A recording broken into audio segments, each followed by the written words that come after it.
healthy food. So, you know, strawberries, one of the things we have the environmental working group that comes up each year with this list of the clean 15 and the dirty dozen. Right. And basically what they look at is they look at fruits and vegetables, how they're grown and how they're treated with pesticides. So we have a fruit like a strawberry that actually, when they spray strawberries with pesticides, they're in gear that protects them while they're spraying the strawberries with the pesticides. And it's like, is that good for our body? So they've studied that there's over 13 pesticides in the common strawberry. So we think we're eating healthy, but really we have to choose, in this case, organic, to get away from those pesticides, which are so detrimental to our health, and ultimately get back to good food as it was designed. You don't need to buy everything organic, as the article also then this dirty dozen. A lot of them are, if you're peeling the fruit, for example, yes, you're getting rid of it. With strawberries, you don't have that luxury. Yeah, and actually this year what's interesting, we're finding kale's on that list, which never was, because it's in such popular demand now that some of it is getting the overspray because it's grown in crops near other things. So it's really getting interesting. It's fascinating.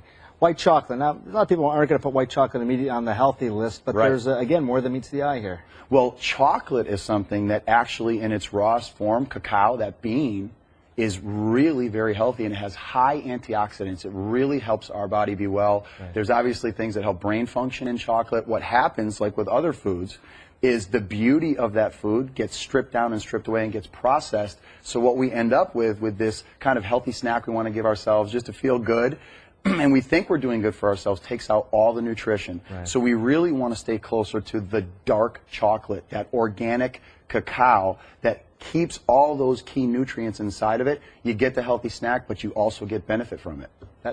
So it's more the cacao butter, right? So it's not really chocolate per se. Correct. It's the butter. It's the actual, This is marketing genius. We'll call it white chocolate. Yes, yes. So you're further away from the truth as we get down here. And then you realize. Yeah. Sprouts, again, you know, this is something that a lot of doctors are going to recommend. Yeah. Healthy. Here's the problem. Sprouts, the seed generally needs moist, warm environments to grow, which is a breeding ground for bacteria. All sorts of different organisms. And food recalls and exactly. all that. And they found that sprouts are usually the culprit at the center of these massive food recalls and getting people sick. So if you're going to do sprouts, we recommend that you heat them to try to kill some of the bacteria, or you get some crunch with the sprouts. So you take your carrots, you take your cabbages, and you shred them, and you use those instead. If you're trying to get that texture. Sure, get the texture, stay away from the bacteria.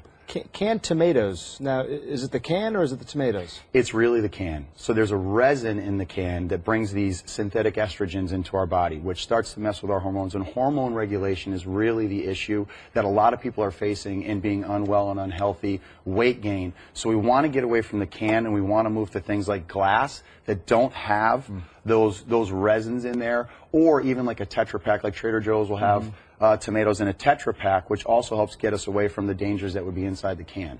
And finally, fish, and specifically swordfish over here. Sure. Yeah, and I should point out, you guys interviewed a lot of different experts for this column. We did. Dr. Landrigan, who's someone I know well, weighed in on this. What do you say? So swordfish, really high in mercury. The other thing is it's not sustainably fished a lot. So they'll use methods that will actually damage other sea life. So you're getting a double whammy with it. You're getting high mercury, which there's tons of issues with that. It's a toxin.